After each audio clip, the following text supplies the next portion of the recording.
Howdy, folks. This is just a reminder that if you like this content, you can help me out by liking, commenting, and especially by subscribing. And be sure to hit the bell notification so you always get notified whenever I have a new video. Hope you enjoy this. Welcome back to Catholic Answers Live. Jimmy Akin's our guest. It's Ask Me Anything.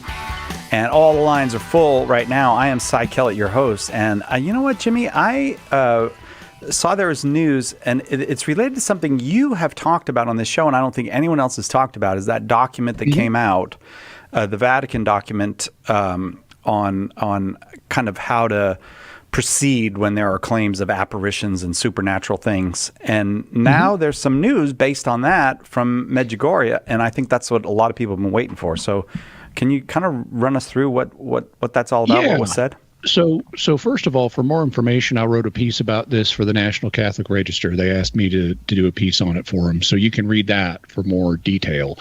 But basically, what I suspected might happen did happen. After the announcement of the new norms for evaluating reports of private apparitions, they took Cardinal Fernandez was asked if they were going to do Medjugorje. And he said at the time, well, I haven't reviewed that material yet, but we should be able to proceed to a decision now. And even though one of the now 7 categories for classifying reports of an apparition sounded like it was tailor-made for Medjugorje, he kind of went in a different direction. He raised the possibility of giving it what's called a nihil obstat, which means nothing obstructs the faithful from having a devotion to this, but with some clarifications. And that's what they did. So a nihil obstat is now the highest ruling, the most positive ruling that can be given to an apparition without the direct intervention of the Pope. What a nihil obstat does not do is pass any judgment on is this genuinely supernatural or not, and so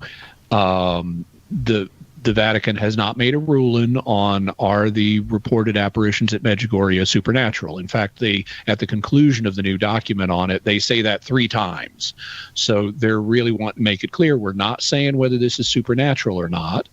But they say, a lot of the messages associated with it are wholesome and can be used for devotional purposes by the faithful. And there's good spiritual fruit, conversions and reconciliations of marriages and stuff like that connected with Medjugorje. And so the faithful can have a reasonable devotion here. But there are some clarifications they needed to insist on. And so you can read the article or the original document, which is linked in the article, for more information about that. Basically, it leaves us in the same position that we were in before. People who think that Medjugorje is supernatural can continue to think that, but they've been put on notice by the Dicastery for the Doctrine of the Faith that not all the messages should just be regarded as this is the will of heaven. They specifically say that some of the messages can be misleading or are misleading, and there are some things in them that you just need to not pay attention to. So if you're going to think it's supernatural, don't be thinking it's just this is what heaven says. On the other hand, they say that if you don't think Medjugorje is supernatural, you're welcome to think that too. But they have ruled that there are genuine spiritual fruits connected with Medjugorje, and so you shouldn't be downplaying those either. All right. And it does seem like that document that came out earlier is working. It seems like that was kind of like a little bit of Drano in the pipe. Like, let's get some things moving, and it's actually getting some things moving. Absolutely. Since the new norms came out in mid-May, they have now issued 10 rulings on individual reports of supernatural phenomena. So they really have broken the dam on that, and a lot more water's flowing through. They're really proceeding through these at a good clip. Well, thanks, Jimmy. Thanks for going through it, because I know you have been kind of keeping us up to date on that. As a matter of fact, I don't think I would have even known about it if you hadn't brought it up on the show. Also, I will be doing an episode of Mysterious World on this, but it'll be a few months before it's out. All righty. All right, on we go to the phones. Thanks, everybody, for waiting. Matthew's in Greenville, South Carolina, listening on Catholic.com. That's our website, Catholic.com. Matthew, go ahead with your question for Jimmy. All right. first of all, hi, Jimmy. But Howdy. I've been looking through some of these arguments that people try and make about, like, oh, the Bible really doesn't say anything about consensual, loving, monogamous gay relationships, or the Bible, it kind of endorses monogamy, it implies it, but it doesn't hardcore condemn polyamory. And looking at these arguments from both sides, I definitely really lean towards the idea that, like, the Bible does condemn homosexuality. It does endorse monogamy. But when I hear the arguments from the other side, I can see how someone could maybe potentially kind of try and reach a conclusion. I think there's a few points, but I don't find it very convincing. But what I'm curious is, like, why did the Bible leave any room for an argument at all? Why is there any wiggle room? Like, why didn't Jesus or Paul just black and white say marriage is between one man and one woman and not men or two women? Like, why didn't it just lay it out in such a way where there just is no wiggle room whatsoever? Like, no one can make a case for otherwise at all. Like, there's just no ambiguity whatsoever. Well, I would say I would say it doesn't leave any wiggle room on this question. The way marriage is presented in the Bible, it's always between a man and a woman for purposes of the good of the spouses and the procreation and education of offspring. And it indicates that, for example, it doesn't always indicate that it's just one man and one woman.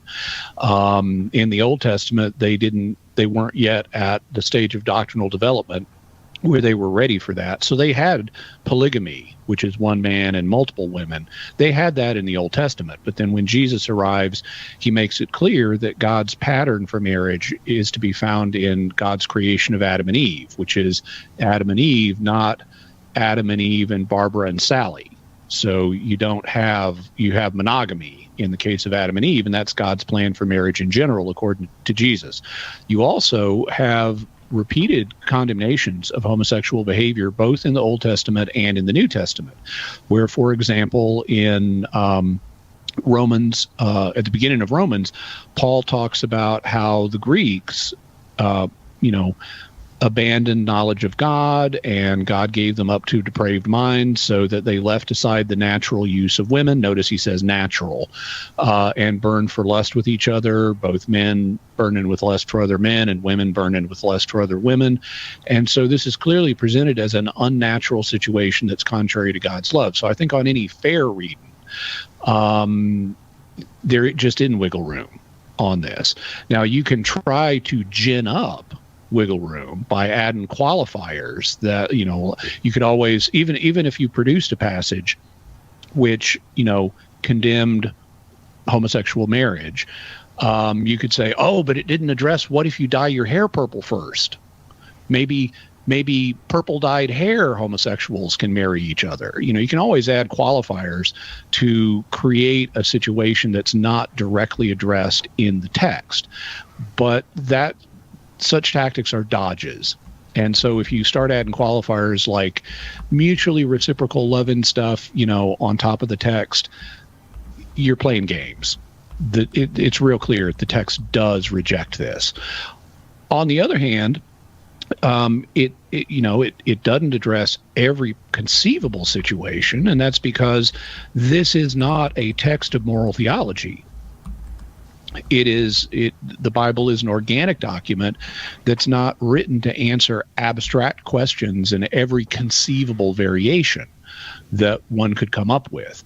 It's meant to establish basic principles for the life of God's people, and it's written in a particular time and culture, so it reflects the concerns that were present in that time and culture, not scenarios that are going to arise in other cultures thousands of years later.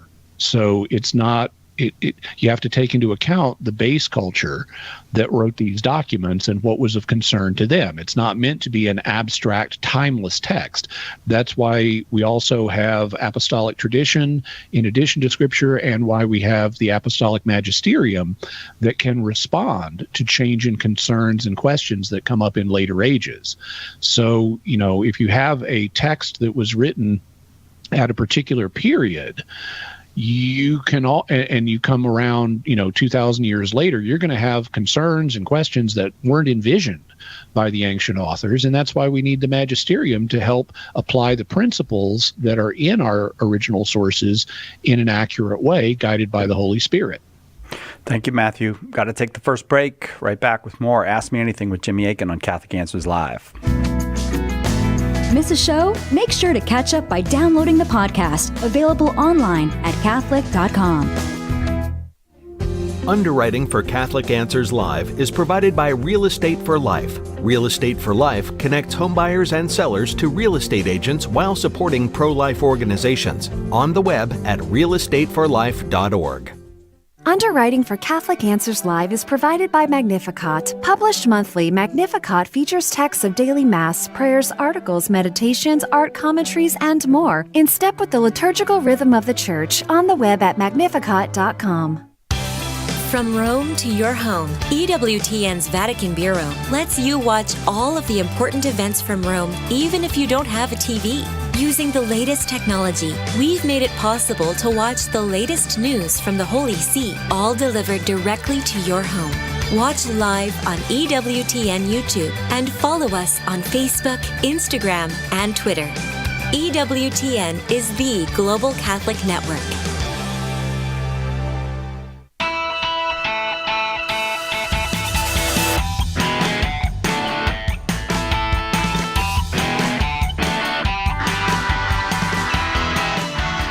Catholic Answers Live. Ask Me Anything. Jimmy Akin is our guest. Jimmy's got a new podcast. Just search Jimmy Akin Pod. Well, now maybe you should say where people should go for the Jimmy Akin podcast. I don't want to mess it up right from day one, Jimmy. Well, you can go to jimmyakinpodcast.com, or you can go to youtube.com/Jimmy Akin. It's also got a homepage on Catholic.com in the podcast section. But I'd say the simplest way to get there, you can also search for it on podcast apps, because it's going to be on all of them, Okay. Apple Podcasts and Spotify and Stitcher and all those things. So it's really up to you and your preferred listening method. But I always encourage folks to go to youtube.com/Jimmy Akin. Check it out. It's brand new. Just dropped today, right? Is today the first? No. It was a couple 3 days ago. Oh, all right. This is the first time I've been on the show since Gotcha. it dropped. And it's normally going to be coming out every Monday. If we have one episode a week, it'll always be Monday. If we have additional episodes, they'll appear Tuesday through Thursday. All righty. Let's go to Charleston, South Carolina. Matt is watching on YouTube. Matt, thank you for the call. Go ahead with your question. Hi, y'all. Thanks for taking my call. Mr. Akin, I'm a huge fan of Mysterious Worlds and been heavily referencing Fathers Knows Best recently, so thank you so much for those invaluable resources. They've been absolute blessing for me. Look, I'm kind of in the midst of a little nod to Stephen Ray here, a recrossing of the Tiber moment. I feel pretty spiritually unfulfilled and a little confused. I believe the Lord is kind of calling me back to the Catholic Church where I grew up. Good. So my question is a little bit more technical, so hold your britches here. It pertains to Matthew 16:18, but I'm not asking about the usual interpretation of Peter being the rock. I've already crossed Tiber on that. So, but instead, it's more of the use of the term the church, or ecclesia in Greek and kahal in Aramaic. As you know, ecclesia and kahal primarily denote like a gathering or an assembly of people rather than a hierarchical structure. In the context of an ancient Greek city-state, ecclesia referred to an assembly of citizens for deliberate purposes, which seem to emphasize communal decision-making rather than a centralized authority. So given this, is there theological or historical basis for understanding that Christ intended a structural ecclesial authority, such as the papacy or episcopal governance, when he used the term ecclesia in this passage specifically? Okay, so kahal is the Hebrew word that corresponds to ecclesia in Greek.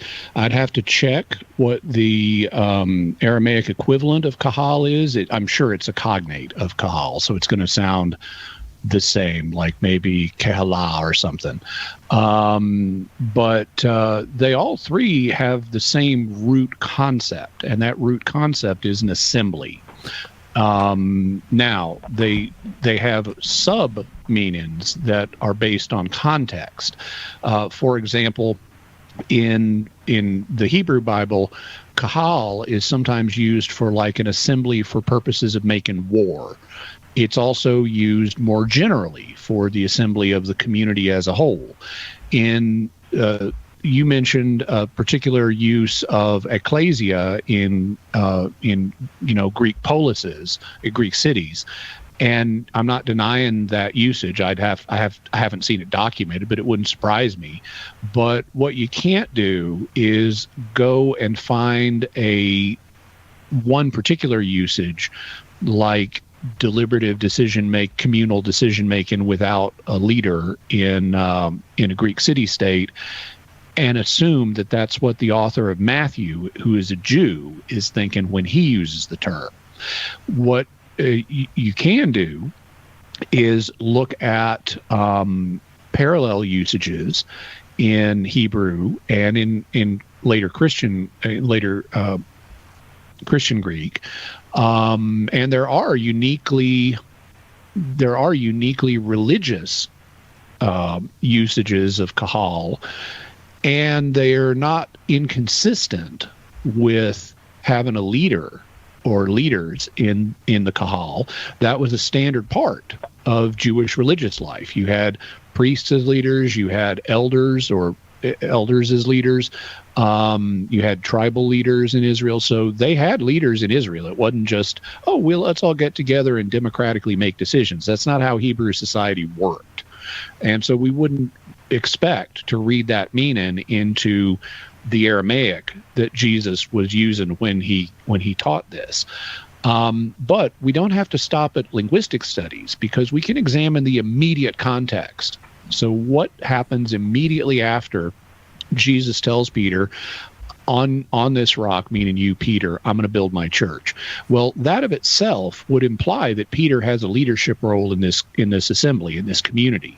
But then Jesus goes on to say, and whatever you bind on earth shall be bound in heaven. And he says, I'll give you the keys to the kingdom. That's a reference to the key that the chief steward of the house of David had. So he's saying, you're going to be the chief steward of my house, the house of the new David. So that explicitly gives him a leadership role. And then he says, whatever you bind on earth is going to be bound in heaven, and whatever you loose on earth is going to be loosed in heaven. And the power of binding and loosing, we know from parallels, like in the Jewish historian Josephus, referred to the ability to establish and modify and abrogate laws for the community. So it's a legislative judicial function. And so this is, again, indicating that Jesus expects his kahal, his ecclesia, to have leaders and laws and judgments and things like that. And it's not simply a democratic, let's get together and debate things and come to a consensus club. We also find other passages in the New Testament that clearly indicate that the Christian church is structured hierarchically. Later, in 2 chapters later in Matthew, where Jesus refers for the second time in the Gospels to his church, he shares the power to bind and loose with the other disciples. He doesn't share the keys, but he does share the power to bind and loose. And if you read, Acts, we've got apostles and we've got evangelists and we've got elders. If you read St. Paul's letters, we have the same offices with the addition of episcopoi, bishops or overseers, and we have instructions in the New Testament to things like, honor those who are, or obey those who are over you in the Lord, implying a hierarchical structure. So it's really clear that Jesus intended his community to be hierarchically structured and have leaders. That's why he appointed the 12 disciples to be the original chief leaders. So I would say we've got abundant evidence for the idea of the church as a hierarchically structured institution. Thank you, Matt. I'm going to keep moving. Lines continue full, and off we go to Hayden, Idaho, where our friend Emma is listening on the Catholic Answers Live app. Welcome back, Emma. Go ahead with your question for Jimmy. Thank you, Cy. Jimmy, I'm hoping you can unpack what the Pope said about after his Asia, tour, that he said all religions lead to God. We all worship the one God. Yeah, he didn't say that. Okay, tell me what he said. Okay, so this was at his stop in Singapore, and as normal, when the Pope says something, people rip it out of context and blast it all over everywhere without the surrounding context to make it clear. Basically, now the first thing you got to do is frame this in terms of who's talking. And one of the things we know about Pope Francis is he places a high priority on evangelization. The first document that he issued upon becoming Pope was all about evangelization and the need to share the gospel of Jesus Christ with people. And he's regularly hit that theme. When he reorganized the Vatican, he made the congregation, or now dicastery, for evangelization first, above the one for the doctrine of the faith. So evangelization and sharing the gospel of Christ is really important to this Pope. So you got to bear that in mind when you read the text. So what happens when we read the text? Well, we find out that he sets aside, because he mentions it, he set aside the prepared speech he had that he was going to give to these young people and just talk off the cuff, because he wanted, to make a connection with them. He had things he wanted to say that I guess weren't in the speech, and he wanted to make this connection with these young people. So you got to bear in mind, he's not given a carefully phrased, pre-prepared text that's been vetted. And when that happens with Francis, it's often a bit imprecise. So you have to have some generosity and say, what's he trying to say here? Well, when you read the actual paragraph in question, he starts by saying that I admire you young people for your ability to conduct interreligious dialogue. So that's the topic, how to conduct interreligious dialogue. He's not making a general statement in the abstract. He's talking about the proper way to do interreligious dialogue. And he then raises the idea of getting into fights as part of interreligious dialogue. And he solicits an answer from the young people that if you get into fights about, whose God is better than whose, and whose religion is more true and stuff, that's going to lead to destruction. So what he's doing is counseling people against having fights when they're doing religious dialogue. He wants it to be respectful and low-key. That doesn't mean you deny your beliefs. It just means you're respectful and peaceful in how you do religious dialogue. And he then says, he doesn't say all religions lead to God. He said all religions are paths to God, meaning they're ways that people try to pursue God. That doesn't mean they're all going to get you to a correct understanding of God. Much less does it mean that they're all equal and it doesn't matter what your religion you are. We already know this guy is big on evangelization and teaching people about Jesus Christ. What he's not big on is getting into fights about that or other deities as part of interreligious dialogue. So he's acknowledging a truth that, religions can be spoken of as paths to God, in the sense that people walk these paths trying to get closer to God, but that doesn't mean they're all equal or that they're all going to get you to an accurate understanding of God. Emma? That makes me feel so much better. Thank you. Well, we like it when you feel better, Emma. Thank you. Thank you very much for the call. As you've heard me say, the lines are remaining full all afternoon today. So on we go. Let's go to Atlanta, Georgia, where Charles is watching on YouTube. Welcome, Charles. Go ahead with your question for Jimmy. Yeah, hey. Good evening, gentlemen. Good evening. Question for you. So I am new to the Catholic faith, came into the church at the Vigil this past year. Congratulations. And I'm a father of 3 daughters. Oldest is 12. And I am finding myself struggling with catechizing the kids into the faith. So we had been lapsed Episcopalians, hadn't really gone to church for a long time. I love theology. I studied it in school. And so I think I tend to err on the side of being a little too intellectual about the faith. I will go really deep into specific topics with them, and I fear I'm maybe doing more harm than good. Okay. So I guess the question for me is, how do I, or if you can recommend some texts that might help me figure out how do I give them a good, solid understanding of the faith while not boring them or maybe making it seem overwhelming to them. Well, so I normally work with adults, or at least older teenagers. So I haven't really surveyed the literature on catechesis for younger folks. I know that there are catechetical programs that are age appropriate for different levels. Your parish may well have a catechetical program that you could get them involved in, or a youth group or something like that. I know that Ignatius Press has, I want to say it's called Light and Life, but I could be mistaken. I know it has a catechetical series designed for young people of different ages. You also could look at older catechetical material like the Baltimore Catechism. It needs a little update because of legal changes, but there's a variety. And I would just do some checking online and look for catechetical literature for children by good Catholic publishers.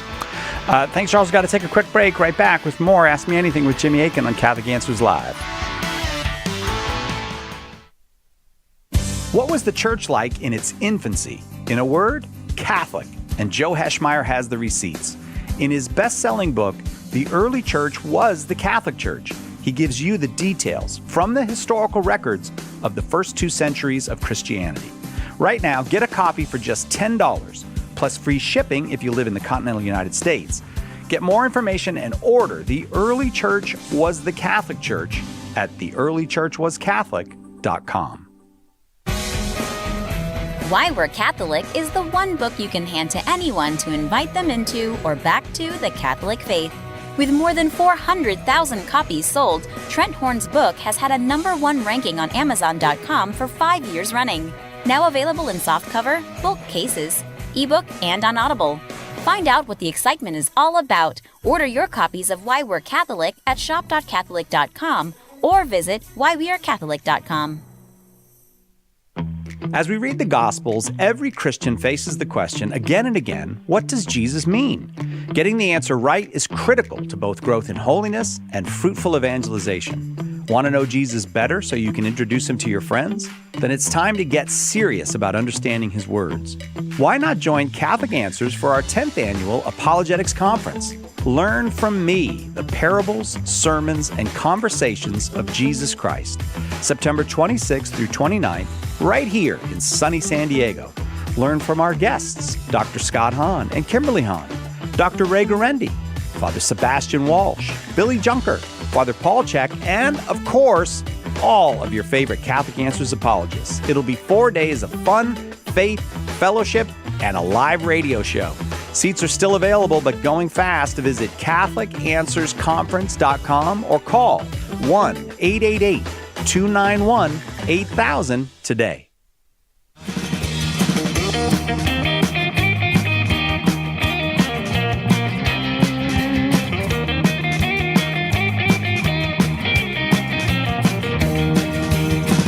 Welcome back to Catholic Answers Live. A little bit of groovy music there for you. On a Friday, I notice, I guess, is it a movable feast, the groovy music? It moves to wherever Jimmy is on? All right, I guess groovy music will be on Fridays now. The number is 888-318-7884, and I tell you that because stunningly, lines have opened up. We've had full lines all day, and now there are lines open. So if you've got a question you'd like to ask Jimmy Akin, you're welcome to call. As a matter of fact, we'd love it if you'd call. Whether you're Catholic or not, whatever your question is, you're welcome here. 888-318-7884. We're going to Nebraska now. Actually, I had a note for Charles. Right in front of me. Because my answer was a little truncated because the hard break came up. All right. So anyway, I was recommending that Charles do some looking around for catechetical materials that are age appropriate for his daughters from good Catholic publishers.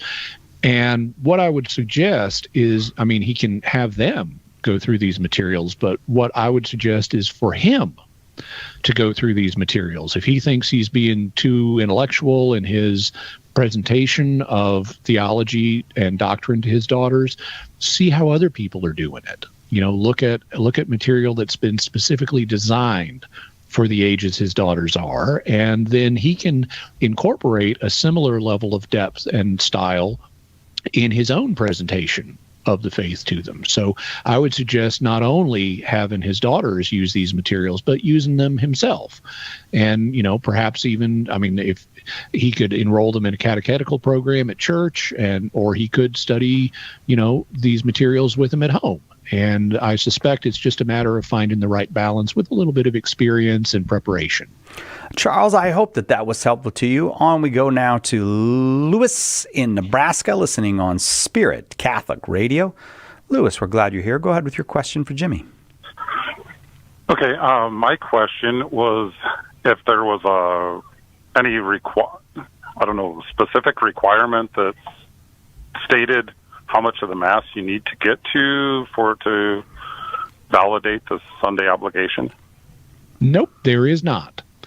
And that leads to, and that leads to a lot of questions about this, because sometimes people are late, or they need to step out for a minute, or, they need to leave early or something. And so people do have questions about this, but what the church has done in the way it's framed the law is not address any of that. And the apparent reason for this, because if you go back in the moral and pastoral literature surrounding the previous rite of Mass, there was some more guidance on this. For example, a common opinion, and I don't know that this was official, but it was a common opinion, was that you needed to be there for the liturgy of the Eucharist. You you could miss the entire liturgy of the Word. They didn't call them liturgy of the Word and liturgy of the Eucharist, but they wanted you could miss all that and still fulfill your Sunday obligation. The final entry point that I've seen in the literature where you could show up and have it be valid was the beginning of the canon, the Eucharistic prayer. But when they revised the liturgy, they just said, we want you at the Mass. They didn't specify how much of the Mass.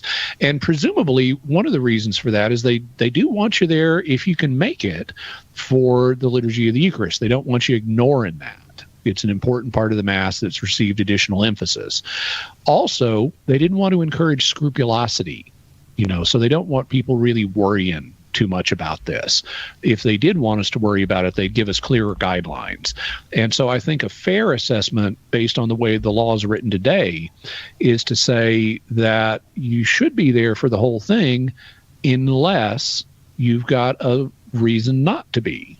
And so if you have a reason not to be there for a particular chunk of the Mass, like I forgot to leave in time, and so I'm going to be 5 minutes late or 10 minutes late or something like that. Well, you have a legitimate reason. You're not saying, I'm going to deliberately stay home and miss part of Mass. Or if you need to step out because you got to go to the bathroom, or you got a screaming kid and, things like that. Well, if you got a reason to step out, then you've got a reason to step out and you still fulfill your obligation. So as long as you have a reasonable basis, they want you there for the whole thing. But as long as you've got a reasonable basis for missing some chunk of it, then you can go miss that chunk of it and you'll still fulfill your obligation. And if you have a significant reason for missing the whole Mass, well, then you're excused from your Sunday obligation that Sunday. Like if you're sick or need to take care of someone who's sick or things like that. Lewis, hope that was helpful. Thank you for the question. Now the lines are full again. So back to the calls we go. Calvin is in Michigan, listening on the Catholic Answers app. Hello, Calvin. You there with us? Yes. Well, how old are you, Calvin? 9. Well, thank you very much for your call. We're glad you're here. Go ahead with your question for Mr. Aiken. If we all have guardian angels, do we get to see them in heaven, or do they go to someone else who doesn't have one yet? Okay, so the church doesn't have a teaching on this. This is a matter of theological opinion. Both of your questions are matters of theological opinion. I would say that we are very, very likely to get to meet our guardian angels in heaven. I think I have no doubt that we do. That's my opinion. That's not church teaching, but that's my opinion. On the question of do they get reassigned to someone else, well, that's possible. but I'm less confident of that. It's possible that they do. It's even possible that they have other people they're looking after right now. Since your questions deal with guardian angels, I'll recommend an episode of Jimmy Akin's Mysterious World for you that I did specifically on people's questions about guardian angels. It's episode 325. And so with your parents' permission, you can listen to it by going to mysterious.fm/325. That's mysterious.fm/325. And you can listen to episode 325, which is all about people's questions about guardian angels. I made it because I get so many of these questions, and so I wanted to create a resource that can benefit everybody. Calvin, I hope you will check it out. And thank you very much for the call and for waiting on the line. We appreciate that you took the time to do that. We go now to Iowa, where Joe is listening on Iowa Catholic Radio. Joe, welcome. Go ahead with your question. Hi, I was wondering, recently I heard that if a man is impotent and is incapable of consummating a marriage, he cannot get married. I guess I was just wondering why. Because part of what matrimony involves is giving the other person the right to have conjugal relations with you. And that doesn't mean you got to exercise that right. There are what are known as Josephite marriages, where the parties freely choose never to consummate. That's not very common, but it does happen. And those are considered valid marriages. But in those marriages, there is the ability to have matrimonial relations, because, you know, let's say you're a man and your wife later changes her mind and says, no, I want to have relations. I want to get pregnant or whatever. She's got the right to have you have marital relations with her. And if you fundamentally don't have the ability to do so, then you can't fulfill what she has a right to have. And all of this is true if you flip the genders. If a man, is not impotent, but the woman is impotent, all the same principles apply. So this is not based on gender. But what the law says is what invalidates marriage is antecedent, perpetual, and incurable incompetence. So antecedent means it exists before you attempt marriage. If it happens after you attempt marriage, you're still married because you were not impotent at the time of marriage. Perpetual means it just goes on all the time. It's not like, well, sometimes I can fulfill and sometimes I can't. If it's a sometimes I can, well, then you're not perpetually impotent. And so the marriage will be valid. And it has to be incurable, meaning there's no treatment for this, which would enable you to do it at least some of the time. That is kind of going away due to medical advances, because we now have things like, Viagra to help men consummate. And there are penile implants that can help men consummate. And so the incurability of this is largely going away because of medical advances. And so this is applying to fewer and fewer people compared to what used to be the case. But if it's true that one is antecedently, perpetually, and incurably impotent, then you're not able to fulfill one of the obligations of marriage, which is given the marital right to the person you're married to. And that will bring us right to the break. We'll be right back with more Ask Me Anything with Jimmy Akin on Catholic Answers Live. There's only one Catholic Answers Live. The Catechism defines evangelization as the proclamation of Christ and His gospel by word and the testimony of life. But what does that look like in real life? It looks like St. Paul street evangelists out in the public square sharing the good news. We're a Catholic nonprofit that starts conversations by handing out free sacramentals. Then we employ our method of listen, befriend, proclaim, and invite. Catholic Answers is supported in part by St. Paul Street Evangelization. Visit streetevangelization.com to learn more. One of the reasons we should go to Mass is because it is the food of the saints that we receive. And for the saints, they understood rightly that the time after Holy Communion, that those moments are the most precious moments of our lives. The Holy Sacrifice of the Mass, live from the EWTN Chapel, every morning, 8 Eastern, on EWTN Radio and Television.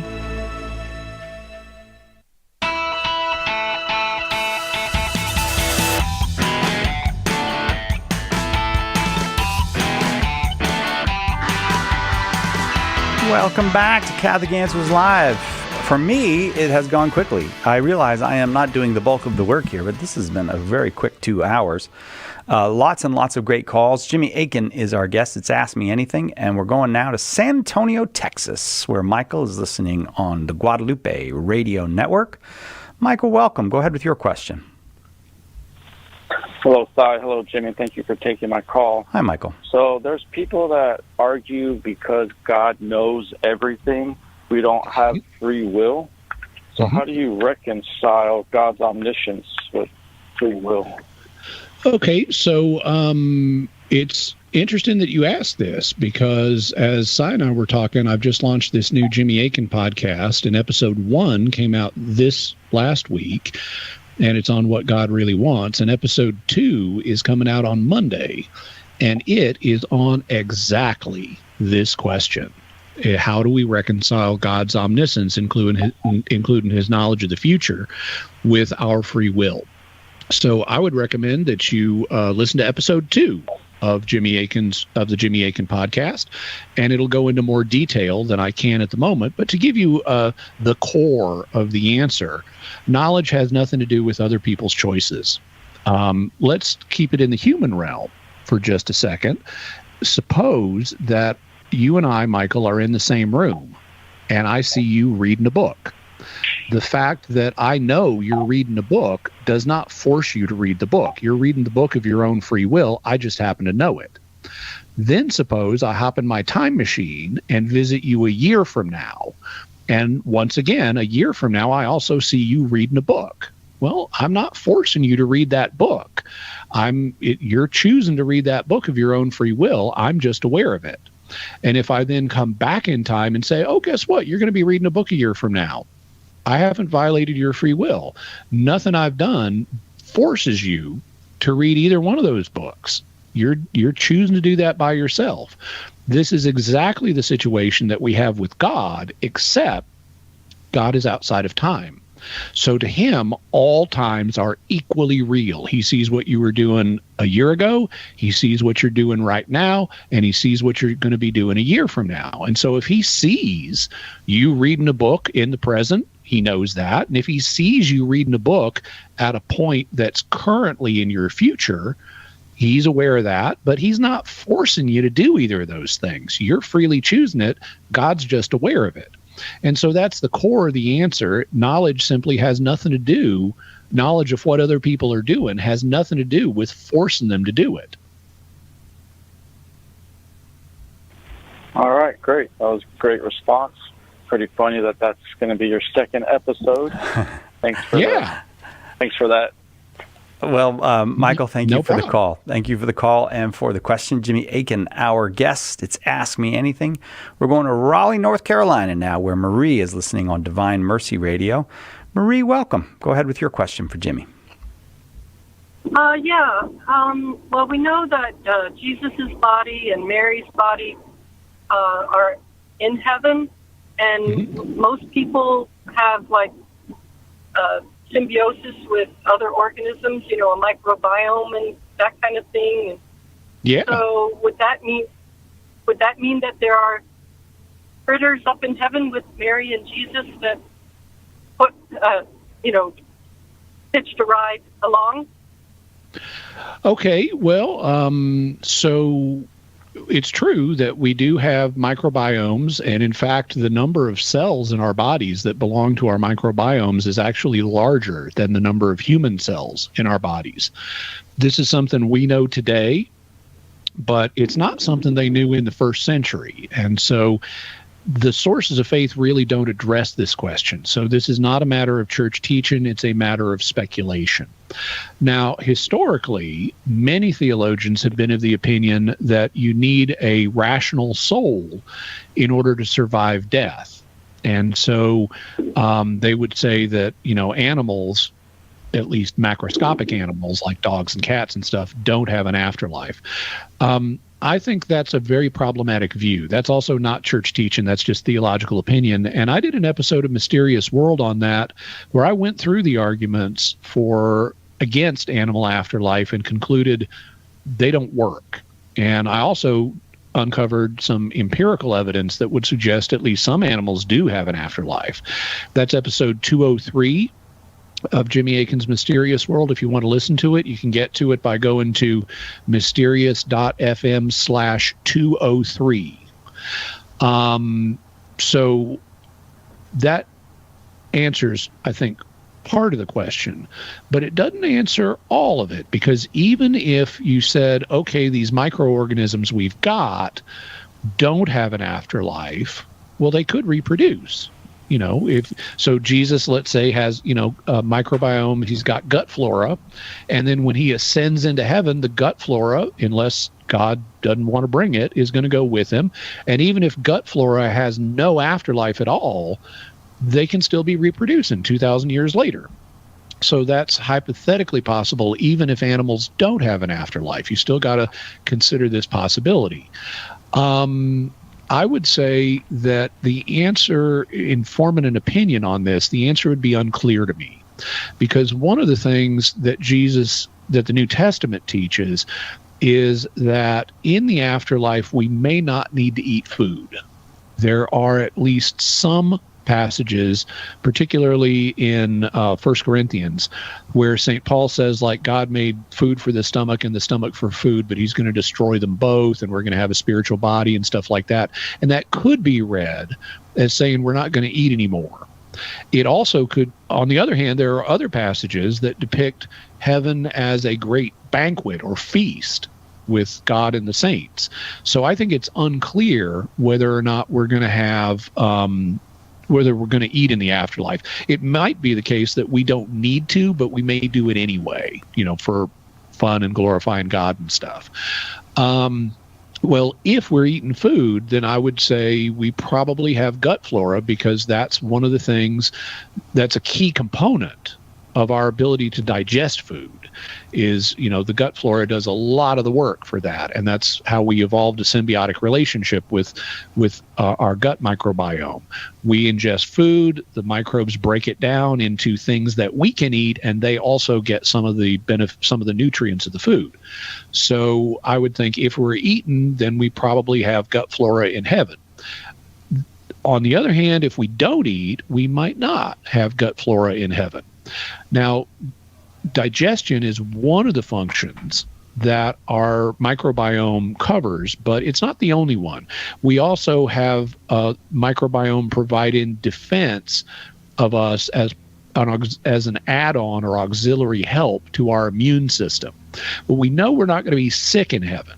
So it could be that part of the reason we're not sick in heaven is because we still have gut flora or microbiome assisting our immune system, or it could be God just renders us supernaturally immune to any disease or injury, in which case we wouldn't need microbiome to be performing that function for us anymore.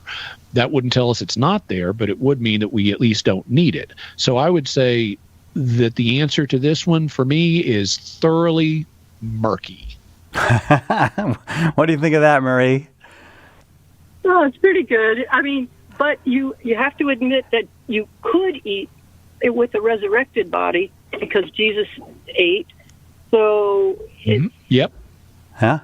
That at least is an indication that something might continue. And so anyway, but it's just a very interesting question. It's actually a fascinating question. It's definite that you can eat, because Jesus did, as you point out. He did that in order to prove to the disciples that he was physically alive, and we won't need to prove that in the next life. So you could propose, well, even though we can eat, we won't, but we may still continue eating. I have to say, Maria, I really enjoyed the question. I don't remember the question of whether the symbiotic organisms in our bodies would accompany us to heaven. I don't remember. Jimmy, you get a lot of interesting questions. You might remember that, but I don't remember ever having heard it before. Yeah, no, it's a good question. Thanks, Marie. But they're all good. It's just the answers that can be bad. Rarely, very rarely. Let's go to Elizabeth in Indianapolis. Marie, thanks again. Elizabeth is watching on YouTube. Welcome, Elizabeth. Go ahead with your question for Jimmy. Okay. Hello, Cy, and hello, Jimmy. Hello, Elizabeth. My question is, are divorced Catholics allowed to receive communion And then, if you have time, I'd love to know your opinion on the apparitions of Garabandal, Spain. Okay, so just because someone's divorced, it doesn't mean that they're prohibited from receiving communion, assuming nothing else is affecting the situation. Now, if you abandoned your spouse for selfish reasons, without a good reason, you just said, I'm out of here. Well, that was a sin and a grave sin, so you'd need to go to confession. But once you've gone to confession and you've repented, you could receive communion. On the other hand, if you get divorced and you marry someone else, then the church is going to presume that you're still bound to that first spouse, because Jesus indicated that that divorce followed by remarriage is adultery. And so if you marry someone else, or you want to marry someone else, the church needs to look at that first marriage to see, was it valid or not? Are you free to marry someone else? And that's what's commonly called the annulment process. But just being divorced is not of itself in principle sinful, and therefore people who are divorced can't receive communion unless something else is affecting the situation. Now, what was your second question? Well, I know a lot of people have asked about the rulings.